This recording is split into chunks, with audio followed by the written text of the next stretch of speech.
Hey everybody, welcome to Trinity Kids Online. I'm Jared. And I'm Brady. You may have heard that we've got something awesome coming up. And it's happening right here at Trinity. We can't wait to see you there. So here is just a little taste of that. So check this out.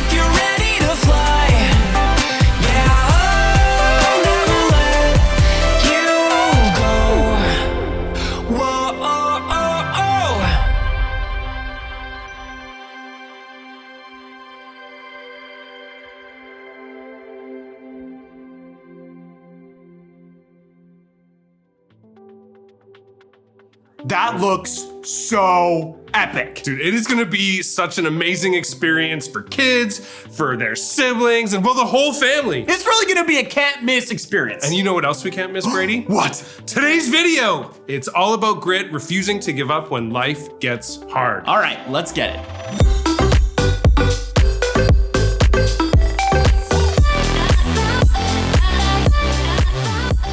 Brady, you know what? What? I love winter.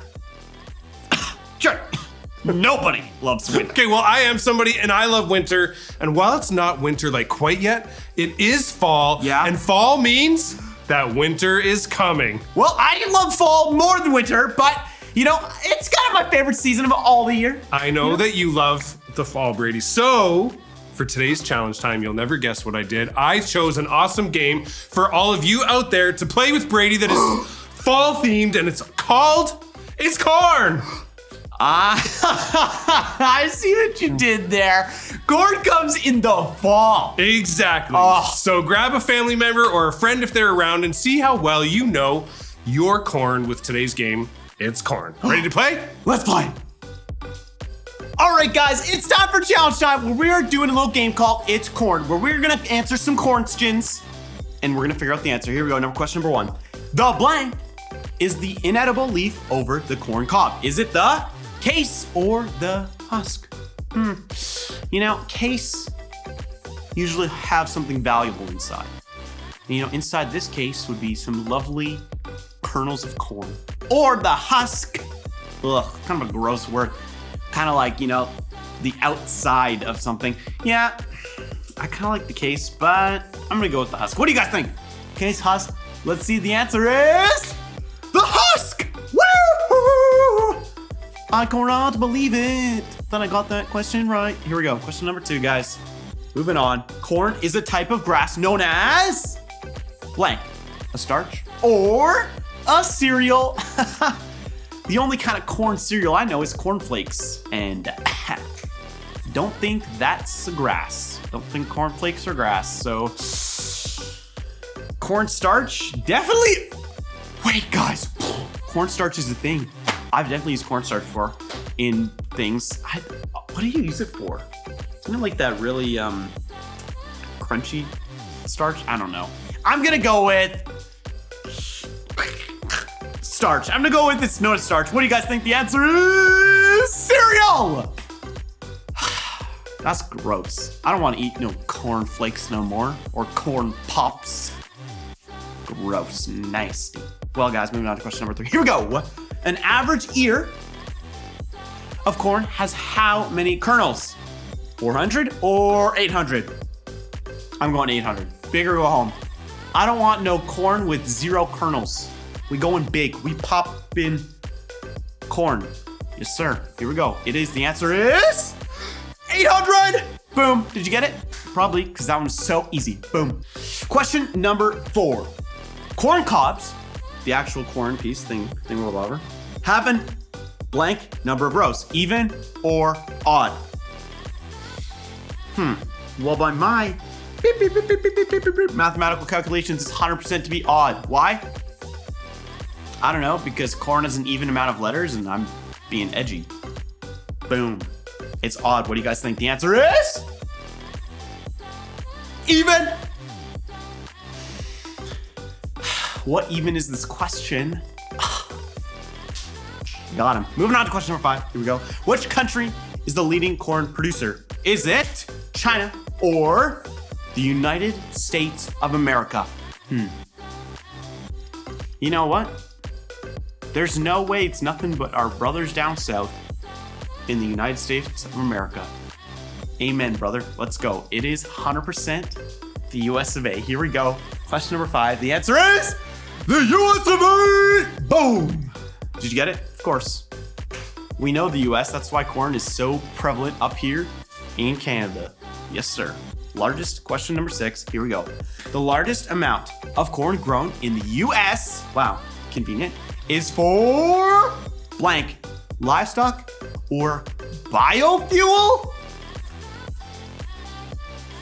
Do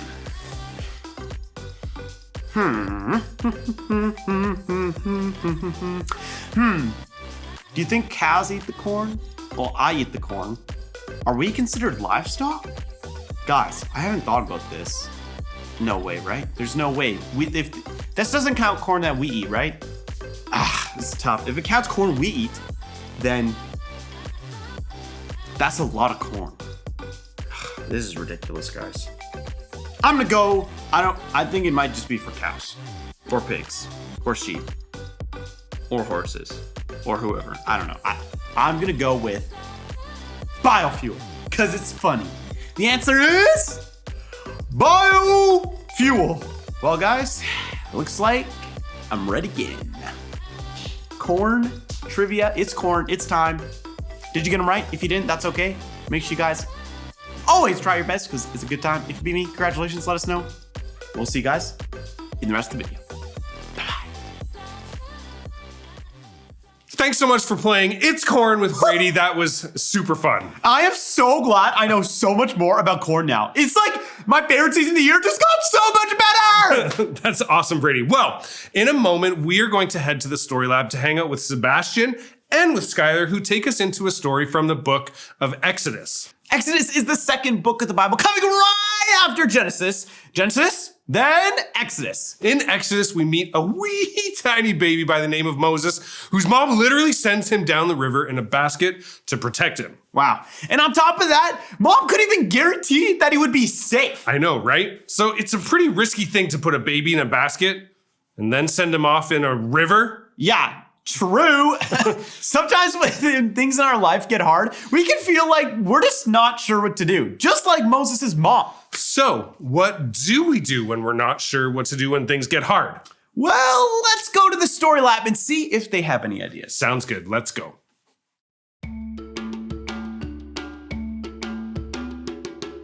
Welcome to Story Lab. This week, we're talking about grit, while we take a look at the story of someone who had to craft their way out of a tight situation.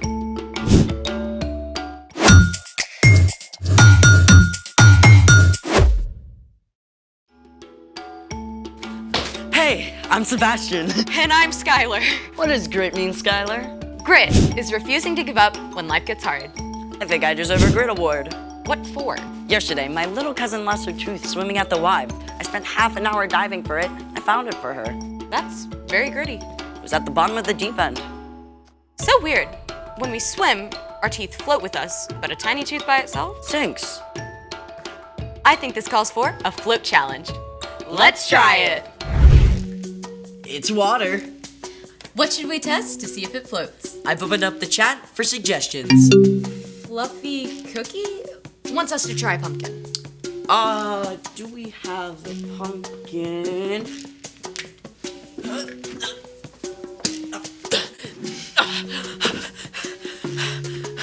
We have a pumpkin. Sink or float? I say sink.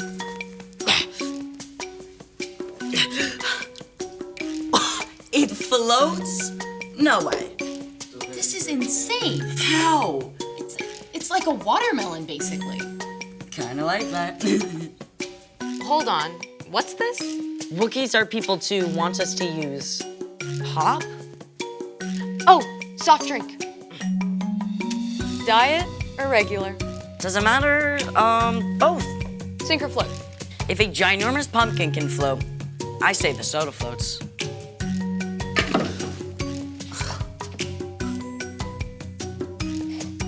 What? Diet floats, regular sinks. They're the same size can with the same amount of liquid. I feel like everything's upside down. Do we have time for more? Speed round. Soap. Soap.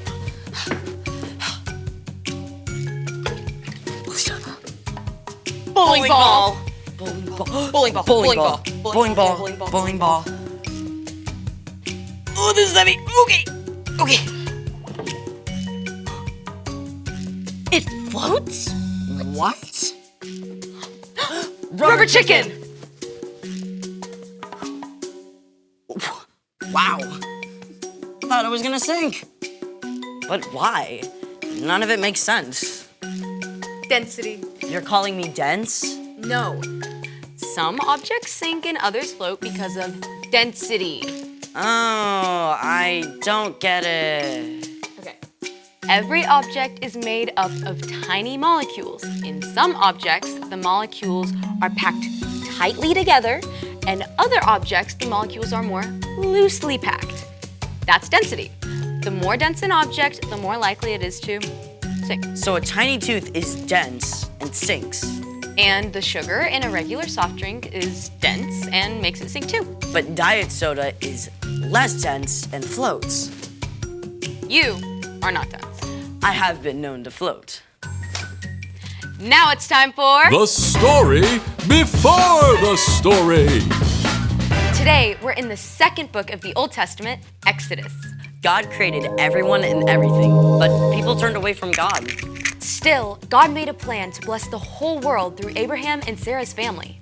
Their great-grandson Joseph was sold into slavery in Egypt. But after many hard years, Joseph was made second in command of Egypt and saved his whole family from starving.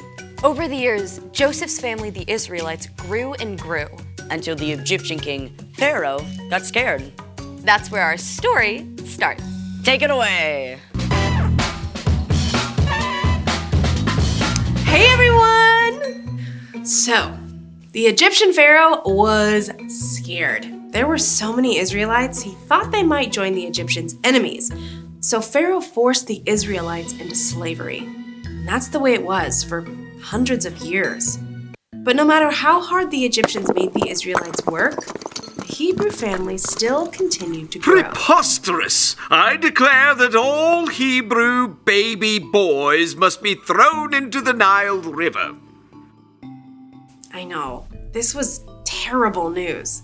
God had promised to bless the whole world through the Israelites, but not only were they enslaved now, they were in danger of being completely wiped out. And in the middle of all this, a woman from the tribe of Levi, Jochebed, and her husband Amram were about to have a brand new baby. Where does this part go? So insert part F at right angles with part M before locking part Z. Pyramids have got nothing on crib assembly. So if Jochebed gave birth to a baby girl, they wouldn't need to worry about Pharaoh's law. But when Jochebed had her baby, you guessed it. It's a boy! Pharaoh is not touching this baby. So for 3 months, Jochebed and Amram and their daughter Miriam hid the new baby boy. That. No puppy. Nothing to see here.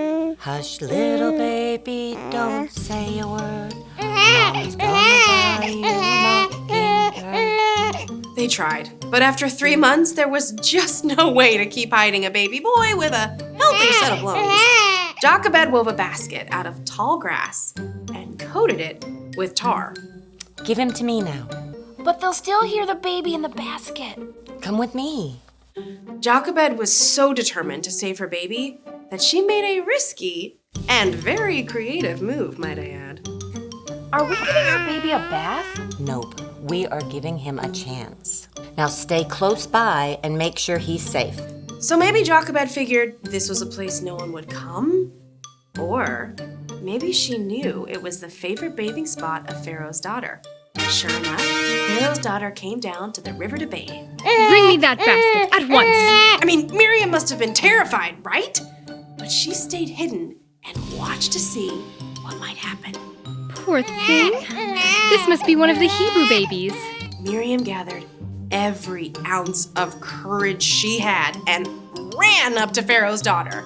Would you like me to get one of the Hebrew women to take care of him for you? Yes, that's a perfect idea. This was the best news! So Miriam ran home as fast as she could and told her mother everything that happened. Then together, they returned to the princess. Take this baby and feed him for me. I'll pay you. I promise.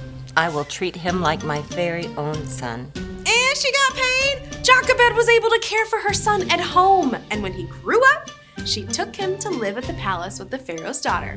The princess called him Moses, a word that meant to draw out, because she pulled the baby out of the water. Get it? The end. That's amazing. I mean, there's no way Moses' mom could have known her baby would be safe. Yes, but Amram and Jochebed didn't give up. I mean, they held on. They didn't know what to do, but they got creative, and they took the next step. So what's our part in the story? Well, things in our lives can feel really big and difficult too. Yeah, I got assigned to this group project at school, and I had no idea where to start. I just wanted to quit the whole thing. What happened? Well, I prayed about it and asked for help. And eventually everyone joined in, and it actually turned out okay. See? Yes! When you aren't sure what to do next, ask God for help. We can also think about how we can follow Jesus during difficult times. We can start by loving God and loving others. Whether it's a friendship in trouble or a fight with your parents, you can hold on. Stay with it. God will be with you, even when things get messy. I think you guys got it. I'll see you next time. Bye. Bye. So here's the thing. Hold on, even when you don't know what to do. That's how grit grows. Sink or float? Sink. Huh, it floats. Thanks for joining us in the Story Lab. We'll see you next time.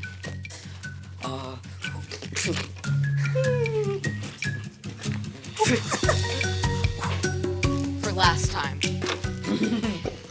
Oh, it sunk. That was an awesome story. Brady, what did you notice? Well, I loved the way they talked about some ways that we can have grit and hold on when things in our lives feel big and difficult. I love that. What are some things that they mentioned in the story that you could do when things got hard? Well, you can ask for help. That's a great one. So sometimes we need somebody else with a different perspective. Yeah. What other ideas? Well, that you can love God. Right? So just doing those things that we can do every day, like talking to God, repeating a verse that you've memorized, or when you sense that nudge that God is inviting you to do something, you can follow through on that. Anything else, Brady? Yeah, they also mentioned loving others too. Right, so jumping in to help someone, whether it's a chore, maybe some homework, tidying up, or encouraging someone by cheering them on. Yeah, perfect. So when you're not sure what to do next, don't give up and stay with it. And how do you stay with it? You call for help, you can love God, and you can love others. Exactly, man, I love that. Okay, if you want to check out this story for yourself, you can look it up in a Bible just like this by going to Exodus chapter 3 and just reading on from there. And if you're not sure where to find it, or you need a little help, feel free and ask an adult in your home and they will help. Thanks so much for hanging out with us today. And stay tuned for the So-and-So Show coming right up after this. And we will see you next week. I told you I'd beat you. Yeah. Not bad for a beginner, though, huh? My safety harness. Ah! Oh no, my rope came undone. What? It's slipping. No. Oh no, it came undone. No. I can't hold on. I'm slipping. Ah! No. I got you. Just hold on. No. Just hold on. I can't. I'm slipping. No. Why did you eat those Funyuns for lunch? Slipping! No!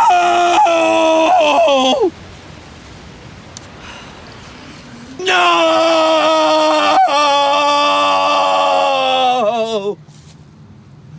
No! No! No, I can't get down. I can't get down from here.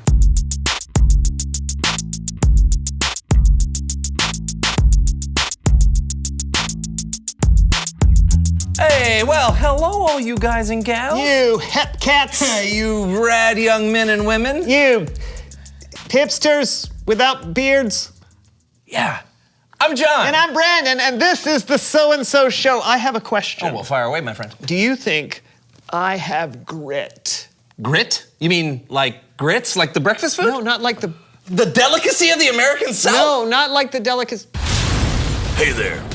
Do you like eating things with no flavor that resembles a bowl of lumpy phlegm? Well, then you're in for a treat. Nothing satisfies my appetite like a bowl of corn porridge ground up so fine it's like eating fluffy sand. Grits! Just pour yourself a bowl of finely ground maize. Add some boiling hot water. Stir! And you got yourself some bona fide grits. Grits! It's not just for street gutters anymore. Yum! Yum! I'm not talking about those kinds of grits. Oh. I'm talking about grit, that thing that makes you keep going when times are tough. You know, grit. Oh. Do I have grit? No. No. But you know who does? Who? Trent Lassiter on the hit show The Lassiter Files. Oh, yeah, I haven't watched that yet. Oh, don't start. I can't stop binging it. Oh, are you gonna watch it right now? No, I just want to show you. Every episode ends in a cliffhanger. Oh. Will Trent make it across the rope bridge in time? Find out next time on The Lassiter Files.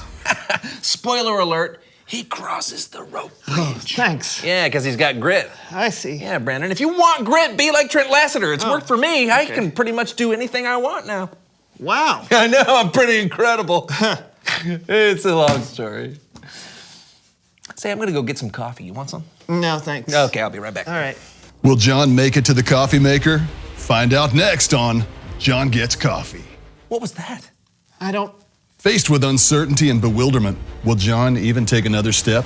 Find out on John Gets Coffee.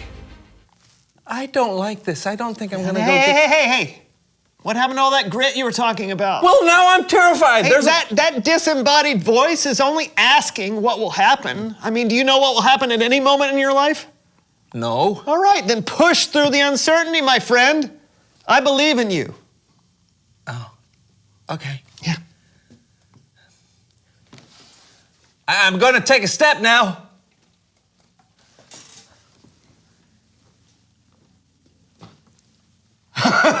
I did it. Will John make it to the coffee maker or face certain doom? Find out on John Gets Coffee. You can do it.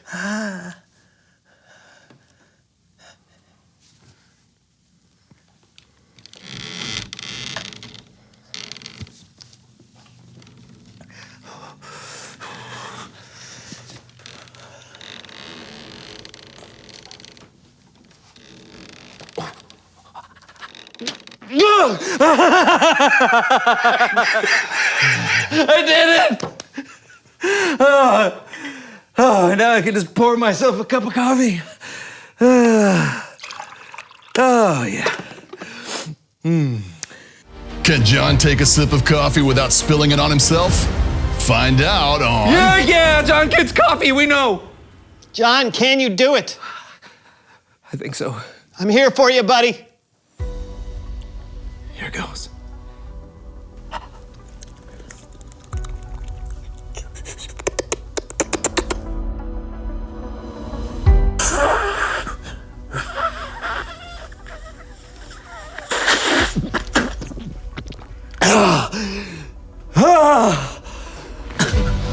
You did it! Yes! Will John be back in time for this week's Bible story? Find out on John Gets Coffee. It's Bible story time with Kellen. Ouch! Ouch!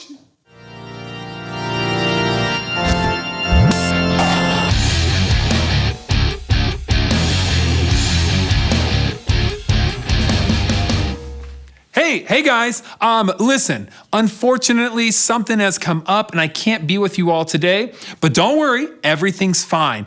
And I don't want to leave you all high and dry. So I asked my good friend Cameron and he's gonna take over for me today. All right, take it away, Cameron.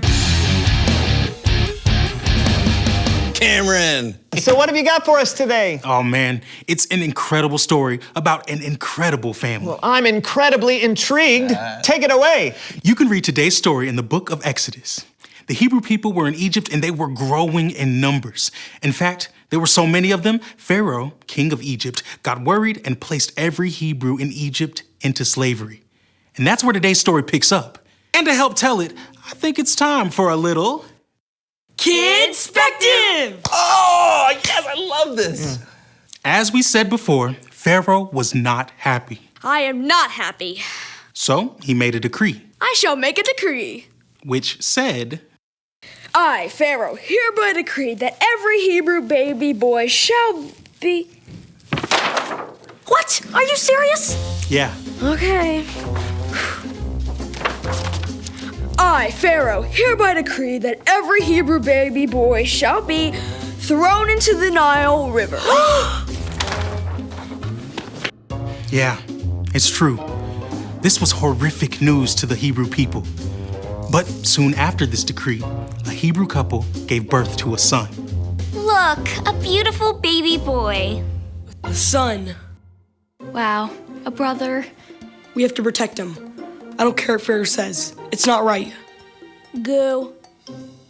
So the young boy was raised in secret for 3 months. But the boy was growing and getting harder to hide. So the mother, desperate to save her only son, came up with a plan.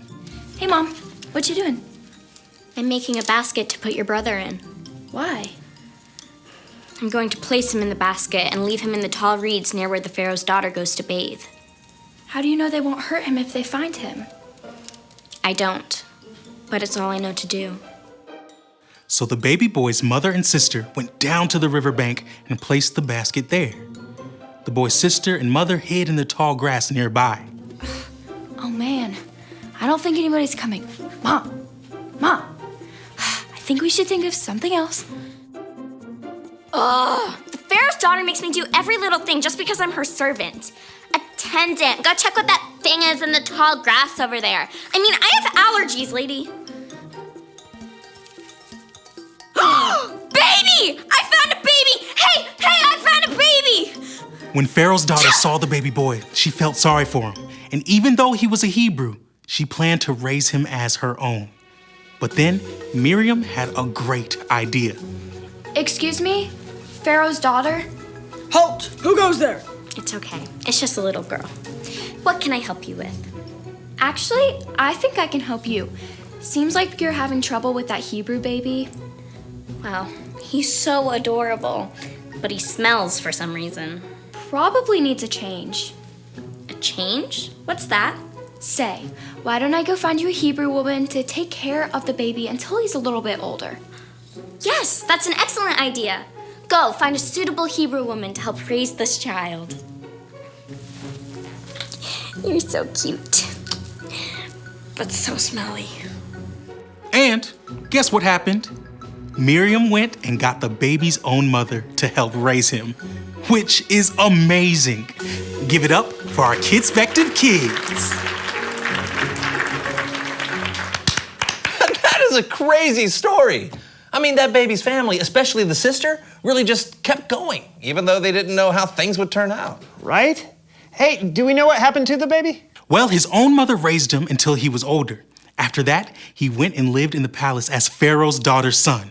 And do you guys happen to know what name Pharaoh's daughter gave the boy? Jeff. Alan. Henry. Austin. Jeff. No. No. She named him Moses.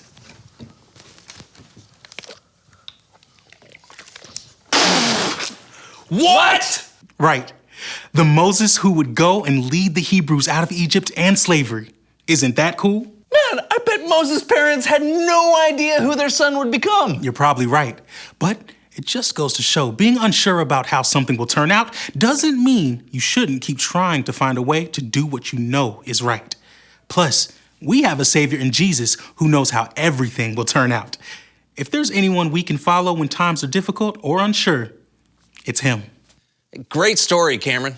Bye, man. You bet, fellas. Wow. So I think we've learned a very valuable lesson today. Oh yeah, what's that? Well, will John be able to say what he's learned, or will he freeze under the pressure? Find out on John Gets Coffee.